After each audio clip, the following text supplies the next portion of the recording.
Yo, welcome to the show. It's Boston's Banter with Frank the Bank and Keith K. Lava. You know the answer. Talking sports, breaking down the play so raw. From the Celtics to the Sox, we giving you the score. Catch the vibe, we coming live. Filling up your feed, let the passion thrive. Every dunk, every run, we analyze the moves. Shout out to the fans, feel the rhythm and grooves. From Gillette to the Garden, we ain't missing a beat. Frank and K. Lava bring the fire, can't accept defeat. What up? Welcome back to Boston's Banter, where the sports are wicked and the banter is Pissah. I'm your host, Frank the Bank. With me, as always, is Keith K. Lava La Cava. What's going on, Broy Breton? Not much, Nate Brolder. Brolder's here in the house. We had we're going to get into the Super Bowl, but the Super Bowl stat challenge was a pretty good one. We had 5 winners. There was actually some close guesses. The correct total was actually 331, and Capola, it was only 2 yards off, got first place. That's really good. Got a card coming his way. Yeah, second place, Kelly Mullen, only 3 yards off. Really good guess. My sister Liz got third. Yep. She was 8 yards off. Congratulations. You got the Ramondre Stevenson. Steve Suey, only 10 yards off. He did good. And then Rhett was 11 yards off. So great guesses, guys. And you got some cards coming your way. So that's absolutely great. Let's get into the wicked Pissah news. Keith. Yes, sir, Frankie. And as always, we're going to get into the Bruins update. Yeah, Frankie, buddy. Break it down for me. So, I mean, right now we're on the Winter Olympic break, as you all know. We only had one game since last episode, really. Right. So, and it was another shootout loss. We've had 2 shootout losses in a row, which is kind of aggravating. Yeah. They're in the last 10 games, they're 6-1-3, right? But those 3 are all shootout losses or overtime losses. So 2 shootout losses, 1 overtime loss. Kind of crazy. You know, we were talking a lot about them not losing in overtime for the longest time, right? So I know. Yeah, so 32, 20, and 5. So they're up to 5 overtime losses after that long stretch of not having even one, which was kind of cool. I mean, to not have it, but now it's not cool that they're losing them in overtime and in the shootout. So 9 points off of first place. The only game was against the Panthers. That was a crazy game. Bruins were up 2-1. You want to win that one. They're the reigning champs, too. Yeah, so it's like we were up 2-1 going in the second. Then we were down 4-2. Then we came back tied it, sent it to overtime, and of course, it goes to a shootout. Brad Marchand, of course, in the shootout. People. It was sick. You got to give him credit. It was a sick goal, but damn, that just killed us. So against his former team, but that's really all we have since last episode. They're off until like the 26th of February. So I mean, unfortunately, hopefully none of our guys get hurt, and enjoy watching them in the Olympics. So absolutely, Frankie. Keith, what do we got on the Celts? Celtics, baby. All right, let's break it down. So the C's are currently 34-19 on the season. Right now, they're sitting at third, technically tied for second. Yeah, we have the same record. Same record with the Knicks. Obviously, it was a tough loss to them. Yeah, but let's break it down. What they did this past week. They beat Cooper Flagg and the Mavs 110-100 on the road this past Tuesday. Jaylen Brown had 33 points and 11 rebounds. Another double-double by him. Followed by a 98-96 comeback win at home versus the Heat this past Friday. Comeback, yeah. Dude, the C's were down by as much as 22, but rallied with a 36-point third quarter, holding the Heat to only 15 points in the third. But Frankie, newly acquired Nikola Vucevic, he had a double-double his first game with the C's, 11 points and 12 rebounds. We're going to see a lot of double-doubles out of him, just like you said, walking double-double right there. That's a great trade. Love seeing that in his first game with us. Oh, Brad Stevens knows what he's doing. He's a great. You know the deal, bro. And lastly, like I was just talking about, an unfortunate 111-89 home loss versus the Knicks on Sunday. Like I said, that would have helped us a lot in the standings. I mean, technically, like I said, tied for second. We're sitting at third with them, but we got the same record as them as of right now. Yeah, that's crazy. I mean, they're 7-3 in the last 10. Not a bad record. I mean, the Knicks have been surging, though. They're 9-1 too. They've been playing out of their minds, and we're fighting with them for that 2 seed right now. Yes, we don't want to see that. Absolutely. But Frankie, actually, I got some more Celtics news. So obviously, the NBA trade deadline was this past week. Like I said, we acquired Nikola Vucevic. We talked about trading Anthony Simons. But we actually just traded a few more of our guys for some financial compensation. Yeah. Celtics traded forward Chris Boucher to the Jazz in a financial move like I was talking about to reduce their luxury tax bill. He was on an expiring $2.3 million deal. They also traded forward Josh Minott to the Nets in exchange for $110,000 in cash considerations to create cap space and get under the luxury tax. He signed with the C's as a free agent this past offseason from Minnesota. He was averaging 5.8 points per game on 50% shooting from the field. And lastly, in another financial move, they also traded veteran forward / center Xavier Tillman to the Hornets for a top 55 protected 2030 second round pick. And like I said, they've been making a lot of these moves to get under the luxury tax threshold, which this move officially got them under that. Yeah, got under, and you got a little bit something back, which I like. I mean, the best news of the week was Tatum. About Jason Tatum's practice. He got cleared to practice and go back to the G League and get some with the main Celtics. So it's going to be good for that too. So hopefully he's back sooner than we thought. Absolutely, Frankie. Like I said, he's going to come back healthy. They're going to have some money to spend to build around him and Jalen. But Frankie, we actually got some more notable NBA trades. So this trade deadline in particular, man, it broke an all-time record. Crazy. There were 28 separate deals involving 73 players in total. That's crazy. And we're not going to bring up every single one. No, just a couple of the big ones. I'm going to bring up the notable ones, though. Of course. So the Cavs acquired James Harden from the Clippers for Darius Garland. Cavs also traded Lonzo Ball to the Jazz, but are expected to waive him so he can sign elsewhere. He's a free agent. Maybe the Celtics will look at him. Who knows? The Warriors acquired big man Kristaps Porzingis, reuniting him with Al Horford from the Hawks. That was kind of cool for them. That's a smart move for them. They got a small lineup there. He just got to get healthy, man, with that That's sickness. the problem with him. He is just not healthy. You know what I mean? Right. And the Warriors acquired him, trading Jonathan Kuminga and Buddy Hield. The Wizards acquired Anthony Davis from the Mavericks, along with D'Angelo Russell and a few others, for most notably Chris Middleton, Marvin Bagley, 2 first-round picks, and 3 seconds. And Frankie, that Luka trade is looking even worse now. The Mavs essentially got Chris Middleton for Luka. Freaking Doncic, dude. Unreal. Davis gets hurt a lot too, though. He's been hurt a lot this year too. But still, it's kind of crazy. That trade looks even worse now. It's just so bad, dude. The Wizards just got Trae Young too, so they're trying to build for success. I mean, it looks like AD is to miss the rest of the season as he recovers from hand and groin injury, like you were just talking about. Of course. But Frankie, let's get into some NFL news. Yeah, we got some NFL stuff going on. Oh, dude, we got one of the rookies who was looking like he was going to be defensive rookie of the year. He's runner-up, right? I mean, in my book. Really up his future. I'm saying, this was crazy. I don't know if you guys saw this video, but it's wild. Dude, let's just bring this up real quick. Do it. So the Falcons star rookie James Pearce Jr. was arrested on charges of aggravated battery with a deadly weapon, aggravated stalking, fleeing police. He actually rammed his Lambo into his ex-girlfriend's car numerous times, and he also intentionally drove into a police officer, striking him. He's now facing 10 plus years in prison, 5 felony charges. I don't know what. The video was insane. It took like 6 cops to keep this guy down on the ground and try to get him in handcuffs. He was still standing up. This dude, I don't know if I can't say what he was on, if anything, but my man is strong as a ox, first of all. Secondly, what did this girl do to you, man? Because that's just wild. I know you had a bright future. 10.5 sacks this year. Right. Like, insane. Like, what is going on here? Like Frankie just said, 10.5 sacks. Actually, Atlanta traded up to draft him in the first round last year. He's an absolute beast, dude, on the field. But, like, obviously off the field, he might be a beast, too, apparently. So other than the 10.5 sacks, he also had 26 total tackles, along with the forced fumble and a fumble recovery. And he was a runner-up to be Rookie Defensive Player of the Year. Yeah, he was my runner-up, too. You know what I mean? That's just crazy, bro. What are you doing, man? You can get any girl you want. Just ruined your life.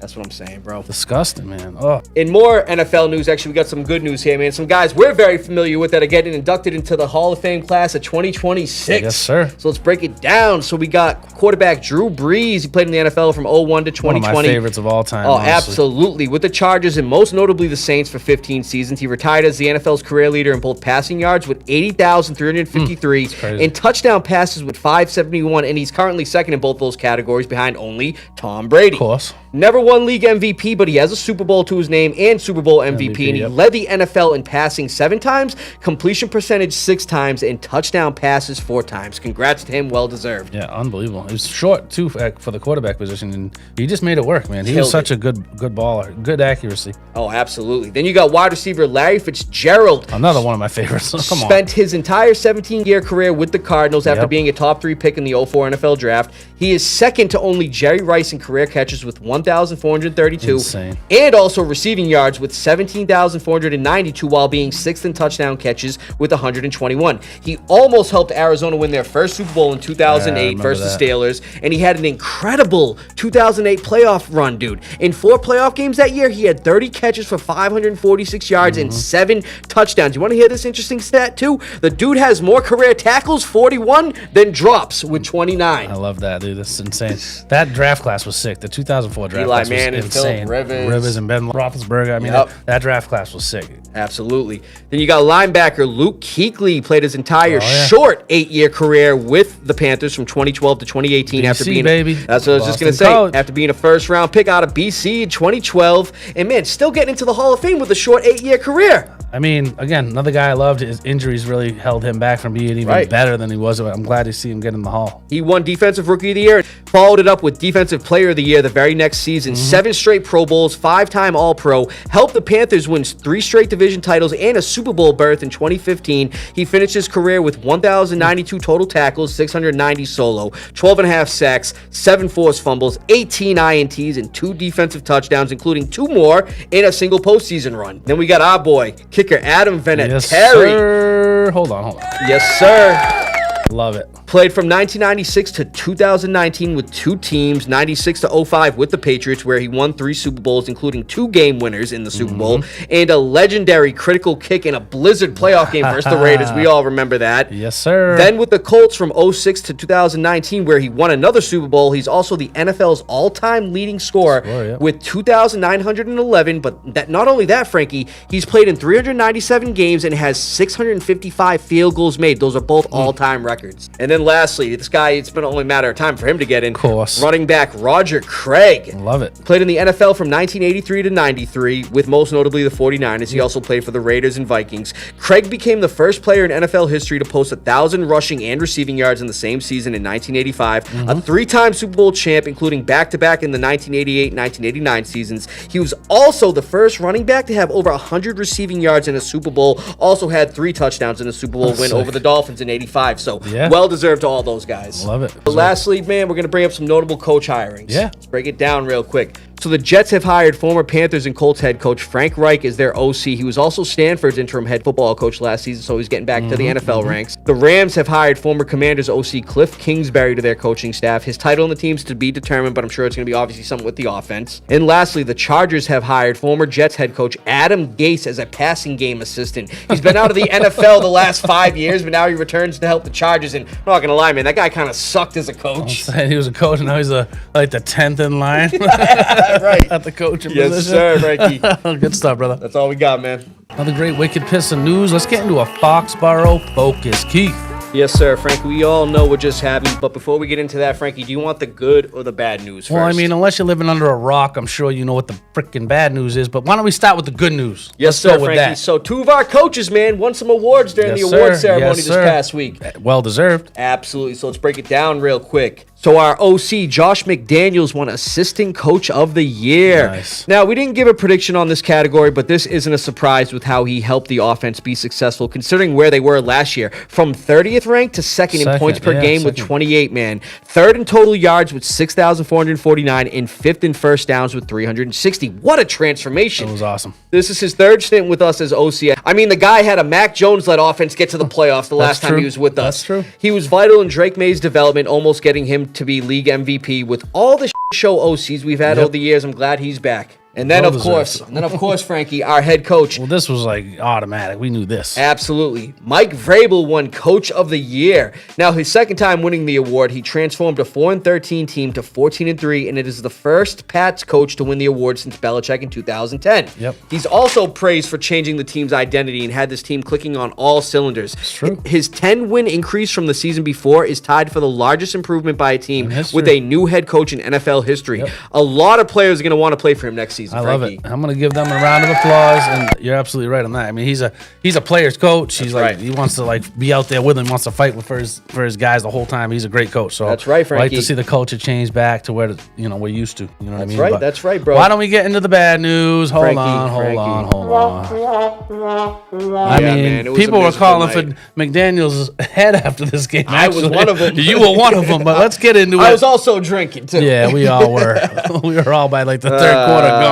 So let's bring it up, Frankie. Unfortunately, Super Bowl 60, Patriots lost to the Seahawks 29-13, and you know what? The Patriots are now 6-6 in Super Bowls. It's actually an all-time record with Super Bowl losses. But hey, I'd rather be 6-6 in Super Bowls with 12 appearances rather than the teams that have never been to a Super Bowl. Been to a Super Bowl. I know. Listen, nobody expected us to be here. We had the 3rd easiest schedule, blah blah blah, whatever it is. So it's like hearing that. It's like, who cares? You even with that strength of schedule, Vegas had us as an 8.5 winning team. I mean, 8.5 team wins this year. That was our over/under for team wins. We had 14. We were tied with Denver, for the first seed technically, but we ended up getting this 2 seed and ran it all the way to the Super Bowl. That's right, man. You got to tip your cap to them. You do. I was at Fox, was watching the game, having a good time. There was one guy with a Miami sweater on, rooting for Seattle. I'm like, what are you even doing here? First of all, Miami. I'm just yelling. He's like, oh, ha ha.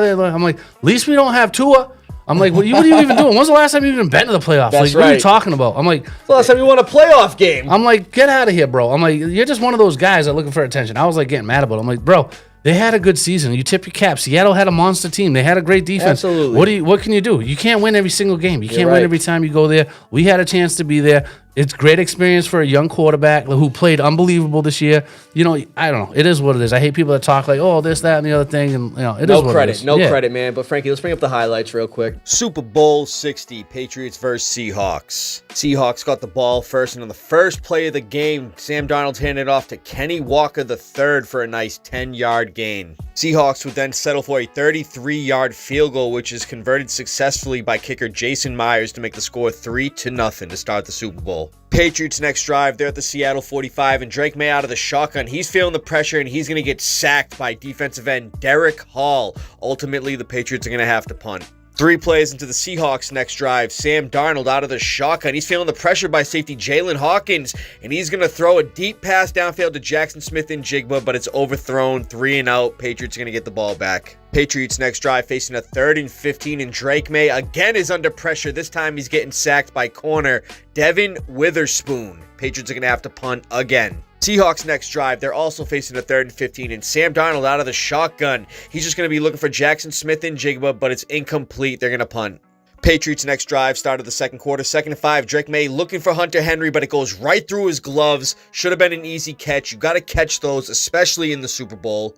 Look at this, right through his gloves. And almost intercepted. Next Seahawks drive, Sam Darnold out of the play action, and he's going to be going deep for wide receiver Rashid Shaheed, but it gets broken up by cornerback Christian Gonzalez. Hell of a breakup. Very next play, Sam Darnold's going to hand it off to running back Kenny Walker III, and he's breaking some tackles. He's running up the left sideline for a nice 30-yard gain. Then 2 plays later, they're going to hand it off to Kenny Walker again. He's hitting the right side being patient, and he's getting up the right sideline. He's getting another big gain, this time for 29 yards. Seahawks would then have to settle for another field goal, this time a 39-yarder by kicker Jason Myers to make the score 6-0. Patriots next drive, they're trying to get something going, and Drake May out of the shotgun, and again he's feeling relentless pressure, and this time he's getting sacked by defensive lineman Riley Mills. The offensive line could not contain the Seahawks D-line. Seahawks next drive, they're getting down close to the red zone, and Sam Darnold out of the shotgun. He's going to be looking for wide receiver Jackson Smith-Njigba, but again, another nice breakup by cornerback Christian Gonzalez. Look at this right here. It was actually almost intercepted. That was a hell of a breakup. First half was nothing but field goals, and the Seahawks are settling for another one, this time a 41-yarder to make the score 9-0 at the end of the first half. And then we're going to fast forward to 9 minutes left in the third quarter, and the Seahawks are yet again settling for another field goal, this time another 41-yard field goal to make the score 12-0. We're going to fast forward to the end of the third quarter, and Drake May and the Patriots trying to get anything going, and he's feeling the pressure again, this time getting sacked and losing the ball. He was sacked by defensive end Derek Hall, and it gets recovered by defensive tackle Byron Murphy. The offensive line looked like absolute in this game. 5 plays into the Seahawks next drive off the Patriots turnover, and Sam Darnold off the play action, and wouldn't you know, a touchdown finally in the Super Bowl. He connects with tight end A.J. Barner for a 16-yard touchdown to make the score 19-0. Patriots next drive, and they know it's do or die now. So Drake May is going to be going deep to wide receiver Mac Hollins, who makes a nice contested catch for a 35-yard touchdown, 19-7. So Patriots, after stopping the Seahawks, getting the ball back, trying to mount a comeback, and Drake May going deep for wide receiver Kyle Williams. Not even close. It gets intercepted by safety Julian Love, who's going to be taking it back 35 yards. And would you look at that? Another field goal, and this one's going to be a 26-yard field goal by kicker Jason Myers to make the score 22-7 with 5.5 minutes left in the fourth. Next Patriots drive, 4.5 minutes left in the fourth. They got to get something going here, and Drake May again is feeling pressure, and the ball's loose, and it's actually intercepted by Uchenna Woso, if I said that correctly, and he's taking it back 45 yards for the pick 6 touchdown. The Seahawks are going to go up 29-7. It is not looking good. 8 plays into the Patriots next drive, and they're in the red zone. Drake May feeling the pressure again. He's stepping up in the pocket. He's going to find a wide open Ramondre Stevenson for a walk-in 7-yard touchdown, but it don't matter. It's going to be too little, too late. Unfortunately, the Seahawks are going to go on to win Super Bowl 60, beating the Patriots 29-13. Nobody expected us to get there, but yeah, this still sucks. Yeah, so it was unfortunate, man. It was definitely a slow start for the Patriots, and they just kind of dug themselves a hole. Defense was playing great and all that, but like defense I said, played their off. Let's be real. They kept us in that game They did. for the longest time possible, and it's like We showed a little bit of spark there at the end, but it was just way too little, too late. You know what I mean? And then just a couple of those turnovers. Like, we didn't get the turnovers. Donald threw a few that could have been picked, should have been picked, and they weren't. And then vice versa, they took advantage on Seattle's defense. I mean, we talked about Seattle has one of the best defensive lines. They didn't have to blitz muscle. They're dropping rush every time. So because they have nasty players on their line. So they're dropping back into coverage, and there's nothing we could do about it. Nothing. You know? Nothing at all, Frankie. So let's bring up what we noticed from the offense. Yeah, let's do it. So offense, obviously, they sucked big time. Yep. They had just 51 total yards before halftime, averaging a measly 2.2 yards per play. Now, I know football is a team sport, and nobody's going to point fingers, but I got 3 points of blame on this offense. First, I'm starting with the O-line, and Will Campbell in particular. Throughout the playoffs, the O-line has allowed 21 sacks, an NFL record. And May was hit 11 times in this game. He gave up the most pressures in Super Bowl history, Will Campbell did. Again, he's a young player, learning experience. I know he's going to get better. You know his attitude is great. Yeah. And he's the right kind of teammate, but yeah, he did not have a good game. Yeah, he had, like you said, 14 pressures, most allowed by a player all season. They allowed another total of 5 sacks in this game. And Will Campbell actually then declined to talk to the media after the game, which isn't a good look at all, but I get it, man. You're upset. No, but, man, be a I'm pro. fine with it. No, I'm fine with him not wanting to talk to him because you know what? He's upset about it. And he's pissed off, and he knew he's gonna have to shake it off. He's got to live with it. It doesn't matter. Like, they're gonna throw shade at him. I get it, man, but you still gotta at some point show the professionalism and talk to the media. Give him a day. Let him think about what he wants to say. He knows he had a bad game. To me, I don't like to kick people when they're down. He had a terrible game. He knows he did, and it was on the biggest stage of his career. And now he's gonna shake it off. He's gonna come back better player, and we're all rooting for Will. Apparently, he was playing with a torn ligament in his knee. Yeah, I mean, he's a warrior. He's gonna be out there, and he's gonna be the guy we want him to be. It's gonna take some time. He's a rookie. They don't plan on moving him from left tackle either, Vrabel said so. Hell no. Then I want to call out Assistant Coach of the Year, Josh McDaniels. There was absolutely no urgency to get a drive going in the first half, Frankie. We noticed that. Played way too conservative at the 50, doing halfback draws, losing 4 yards, constant bad calls where they had to be aggressive. They settled for punts and exhausted our defense. I didn't like a lot of the game plan. I mean, the first drive, they looked okay. Try to change field position. But again, to me, I'm looking at if you got a fast defense, the only way, a fast defensive line in particular, you have to beat them with speed. You have to do screens. You have to get Travion touches. He only had 3 or 4 touches, and a few times on the one end around, he had like 8 or 9 ends. But again, why is he not touching the ball more? You know what I mean? Makes no sense. Makes no sense. To me, it just seemed like there should have been a little bit different of a game plan for that speed of the defense. You know what I mean? To me, anyway. And again, you got to get the ball out quick. How do you do that? Short passes, screen plays. They were going for they were just home run after home run. Yeah, to me, at the end, you have to go for home run balls. Oh, yeah. In the beginning of the game, it was just like you said, very conservative and trying to let the defense hold them down. But you can't do that forever in every game. You're going to end up, what happened with this game, And Drake May, who went 27 for 43, 295 pass yards, 2 touchdowns in the fourth, but again, committing numerous turnovers, a lost fumble on a sack, and 2 interceptions in crucial moments of the game, one being a pick 6. And one of those interceptions, actually, right after Mac Hollins scored, we stopped the Seahawks, and then it was 19-7. So if we score on that next drive, 19-14, we get another stop. Exactly. We had a chance at that point before that. Threw a dud going to Kyle Williams, streaking across the field, man. It was nowhere near him. It was nowhere near him.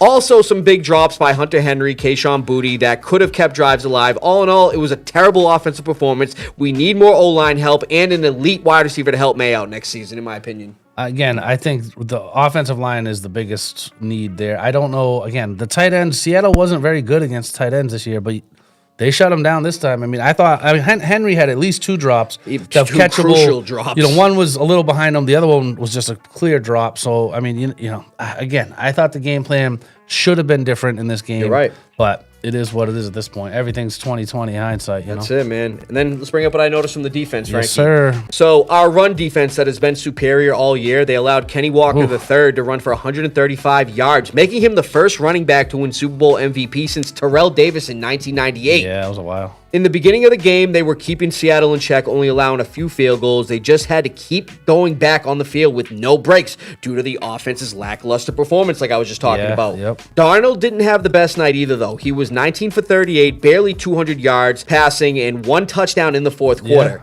The defense held Seattle to 1 for 4 in the red zone and kept them in check on third down. Seattle was 4 for 16. I don't blame the defense one bit in this one, though, Frankie, especially in the beginning of the game. And Gonzo, he needs an extension ASAP. He's truly a lockdown corner. Yeah, he played great. I mean, they had one play, blown coverage out there. JSN would have been gone. Darnold overthrew him. I didn't think Darnold played great. I thought the defense played good. We didn't really get any turnovers, though, which was tough. I mean, they had a few of them. They could have. There was 2 or 3 of them that could have been intercepted. We needed it. Right. They played great, though. They kept us in the game. And unfortunately, the offense just couldn't get it going. But man, that pass breakup going to Shaheed by Gonzo was nasty, bro. That was a sick play right there. So, Frankie, I say going into this offseason, the needs on defense, we should be looking for another elite pass rusher, a.k.a. Max Crosby, and we could use some safety depth to help Woodson and Hawkins. I love it. I mean, Crosby just came out like yesterday and said he will not play for the Raiders next season. So bring him to New England, Frankie. Yeah, hopefully Brady does the right thing. He's deleting the Patriots off that. Instagram and shit. You better trade us Max Crosby for like an 18th round pick, even though there's only 7 rounds, baby. That's all we got, Frankie. Why don't we get into a lava round? Keith, what do we got? Yes, sir, Frankie. Before we get into, the offseason, our predictions for the free agency class and all that, man, let's bring up the NFL awards recap real quick and the ones we made predictions on. Love it. So, Coach of the Year, like we talked about, obviously went to Patriots Mike Vrabel. Love it. Comeback Player of the Year was Christian McCaffrey.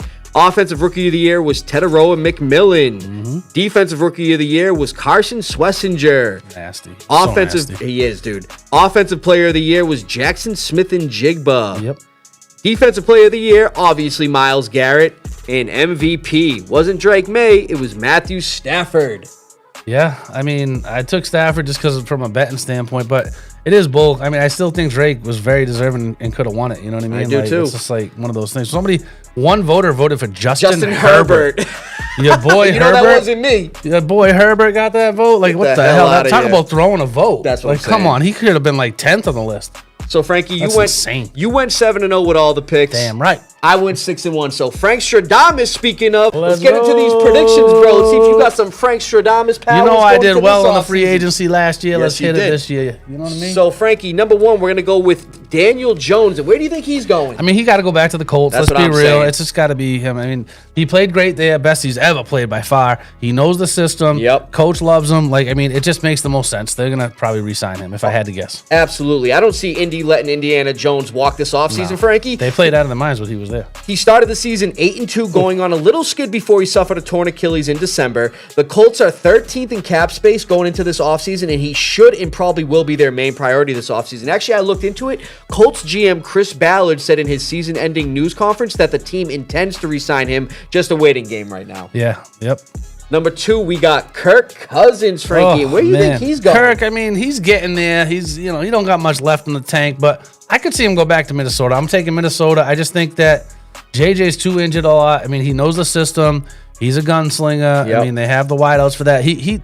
He's a good veteran presence. There's a lot of teams that he could go to that need quarterbacks, but I feel like just the Vikings are probably just a step ahead of some of these. But it might come down to just who's going to pay him the most, honestly. I could see that too, Frankie. And it's not official yet. The Falcons, they haven't officially released him, but they're expected to. They're gonna most likely before the start of the new league year in March. Yep. But Frankie, I'm going to say the Dolphins. That's a good pick too. The Dolphins were second on my list. So Miami makes a lot of sense considering they're expected to move on from Tua Tagovailoa. Oh yeah, he gone. Yeah, absolutely. He gone. The Dolphins are currently projected to be roughly 16.4 million over the salary cap, 29th in the league in cap space. Yep. They don't have the financial flexibility to bring in a higher caliber option, making Cousins the perfect option. They have the 11th pick in the upcoming NFL draft and are projected to have a quarterback of high stature available to them. So Cousins, he also went 5-3 over his 8 starts last season. The Finns would be dumb not to give this guy a call. Yeah, depending on how much he's on asking. a 1-year deal, maybe. Yeah, they need something. Number 3, we got Russell Wilson, Frankie. Where's he going? I mean, I'm surprised. He's going to get a job as a backup somewhere, most likely. I mean, there's a few teams he could possibly fight for a starting role, but I mean, let's be real. He's getting to the end of his career, but he said right after the Super Bowl, he said he wanted to come back another season. So, I mean, I have him down maybe as the Cleveland Browns. I mean, they have like young guys. I mean, he can come in there and try to push for that. And then, Shedeur, I think Shedeur deserves to be started as what's on the roster right now. Yep. Just how he played. But I'm going to go Browns with Russell. Who do you got? So, Frankie, I actually got the Chiefs. Chiefs, yeah. I've heard that too. he could be a good backup there. Yeah. Well, I also wanted to say Jets or Browns for Wilson, but I'll stick to my prediction for Kansas City, and here's why. We all know who the big man on campus is over there. He got hurt. But remember, like you said, Pat Mahomes, he tore his ACL in Week 14 with a 9-12 recovery timetable, putting his start to the next season and possibly more in jeopardy. Yeah, you want him to start the first month or two, then you keep him in contention for as long as you can. Mind you, last year's quarterbacks, their backup quarterbacks, Gardner Minshew, who also tore his ACL, and Chris Oludekon, they're both not under contract currently for the Chiefs. And signing Wilson just makes too much sense to me. It does make a lot of sense, actually. Also, considering the Chiefs are dead last in cap space, how much are you going to have to pay Russell Wilson? Think about it. Not much. That's it. So, Frankie, number 4, we got Aaron Rodgers. And this is the easiest one of all of them. It's got to be Pittsburgh. So, Mike McCarthy back. I mean, he's not going to go anywhere else. If he loves McCarthy, they reunite them, then he might stay. So, I did say the Steelers as well. And actually, I wrote it's either going to be Pittsburgh or retire. That's what I wrote, too, right there. There you go. Pittsburgh or retire. And you nailed it, bro. His former head coach in Green Bay, Mike McCarthy, is the new head coach in Pittsburgh. Both won a Super Bowl together in Green Bay. So that maybe itself could be enticing for Rodgers. But even at age 42, Rodgers led the Steelers to a 10-7 record with 3,322 pass yards, 24 touchdowns, only 7 interceptions en route to winning the AFC North. But let this man do his darkness retreat or whatever the hell he does for his psychedelics. I just hope he doesn't put Pittsburgh in a weird position prior to the draft like he's done for years. Many times. With teams. It's like, are you coming back? I haven't decided yet. It's like, I understand that he has to decide, see if he wants to play, if he's like healthy enough and had enough fun doing it. Like, it's one of those things where he doesn't need the money,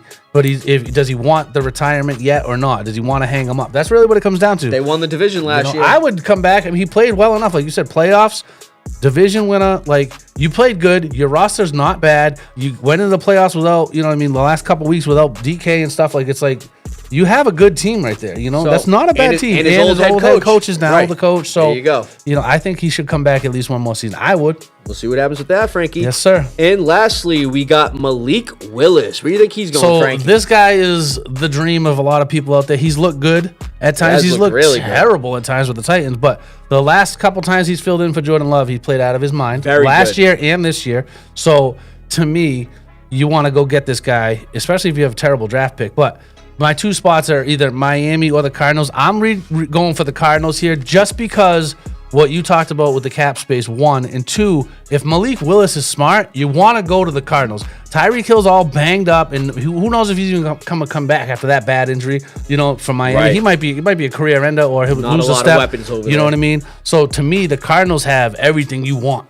I agree. What I mean? The Cardinals have a great setup for him. They're already used to a running quarterback. Kyler Murray's pretty much done there, it looks like.